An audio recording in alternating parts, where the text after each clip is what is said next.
Hello guys! Hello Sagittarius! Welcome dito sa aking channel, Kapalaran 888. Welcome guys!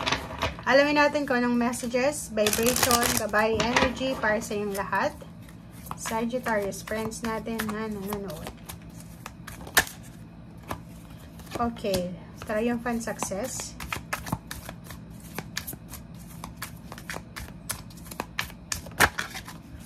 Base chakra.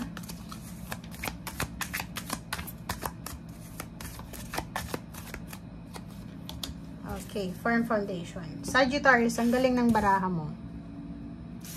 Sa buwan ng February, sinasabi ng baraha sa'yo na may manifestation ka dito na posibleng mangyari sa buhay mo or sisimulan mo yung manifestation mo. Pwedeng may Sagittarius dito ang nagsusulat sa kanya ng vision board. Since normally yung Chinese New Year naman, magsisimula siya ng February. Diba? So, meron ditong base chakra. Parang ang base chakra kasi is yung foundation mo yan eh. Magsisimula ka, pwedeng magsisimula ka ng bagong trabaho, magsisimula kang mag-ipon, magsisimula ka ng isang proyekto, magsisimula kang makapag-build ng solid foundation sa trabaho mo, sa negosyo, or kung saan pa man. Okay? So, nakikita natin yung iba, pwedeng mag-aaral, magti-training, magsi-seminar, magre-research, ng kung saan sila makakapasok. Kung ano yung unang first step talaga. Kung ano yung first step tungo sa triumphant success. Manifestation to eh. Ang focus mo ngayon is yung makuha yung manifestation. Ang focus mo ngayon is magkaroon ng stable, secured, and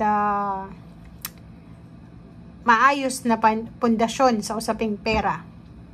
So, ibig sabihin yan, hindi lang para sa sarili mo, kundi sa buong pamilya. 11, manifestation ng foundation, security, diba? Stability. Manifestation tungkol sa mga good news, good luck, good fortune, prosperity, and abundance.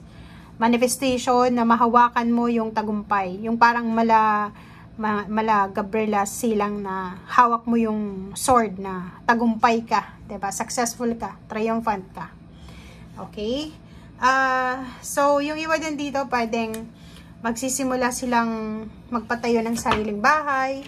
Yung iba dito is magsisimula silang patatagin ang pundasyon sa usaping pinansyal. Parang ganon. Kaso lang, mag-iingat ka dahil kakibat ng success, kakibat ng triumphant success is mga inggitero-inggitera. Diba? Ingat-ingat kayo kasi meron ditong naghihintay eh. Naghihintay ng negative na tao. Medyo devil yung energy niya. Naghihintay siya ng kung kailan ka bumagsak sa buhay. Or parang naiinggit siya sa'yo. So, parang anytime, pwede ka niyang tag dito, traidorin, sirain, parang gano'n. So, comment down below guys. Okay? Okay.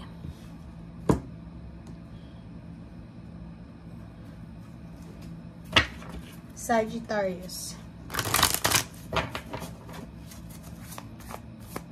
Kasi itong 7 na to is parang 7 of Pentacles siya na naghihintay ka na maabot mo yung financial success. Pwedeng naghihintay ka ng pera. Tapos may nagbabalak din na lokohin ka. Parang gusto niyang siya yung unang makapag-benefit sa perang matatanggap mo. Parang ganun. Sagittarius. Ingat-ingat ka ha sa usaping pera ngayong February. Talent. Sinasabi ng baraha sa'yo dito na gamitin mo yung talent mo. Kung saan ka magaling, 'di ba? So, kapain mo ang sarili mo.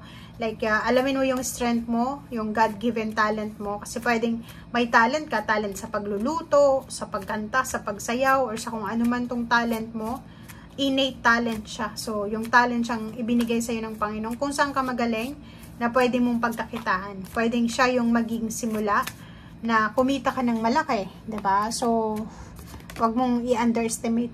Wow, good luck. 'Di ba? So, nakikita natin na swerteng-swerte ka ngayong February na to. So, maraming pagkakataon na siswertehin ka. 'Di ba? So, pwedeng unexpected yan. Pwedeng yung biyaya sa'yo ng Panginoon, kung saan ka magaling kang magkumpuni ng kotse, ng sasakyan, mga sa bahay, magaling kang magtayo ng bahay, or kung ano man ang saan ka man magaling, sinasabi ng barahan na may good luck, good fortune na posibleng parating sa'yo. Diba? So, pwedeng yun ang maging ways para makuha mo yung manifestation.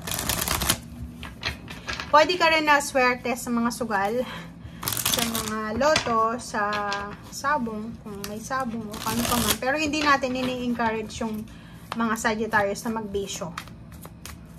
Okay.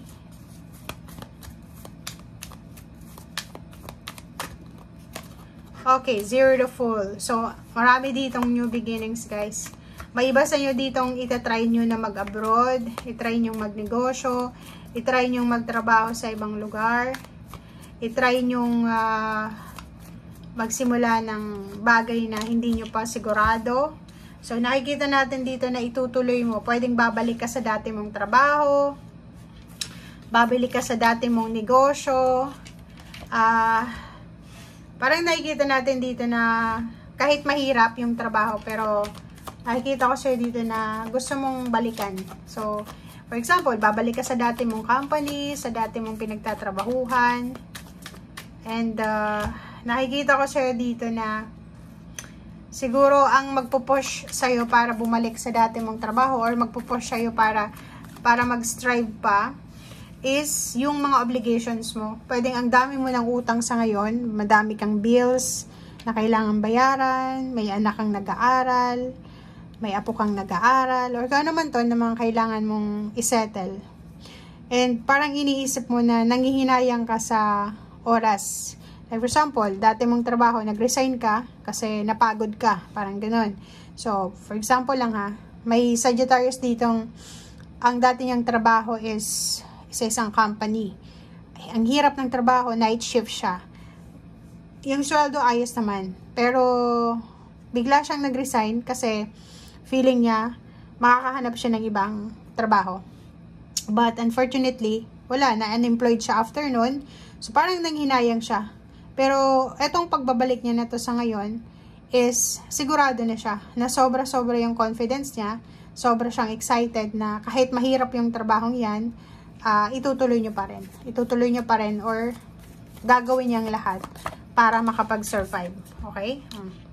So, nakikita ko sa'yo dito na, wow, ang galing. So, future to. So, yun, ituloy mo lang. Ituloy mo lang kung ano yung gagawin mong ito. Kasi, sinasabi ng barahan na hindi lang ikaw, pero rest ng family mo, 'di ba? Buong pamilya ay magkakaroon ng benefits sa trabahong ito or sa business na to. Kano man tong good luck, good fortune na to.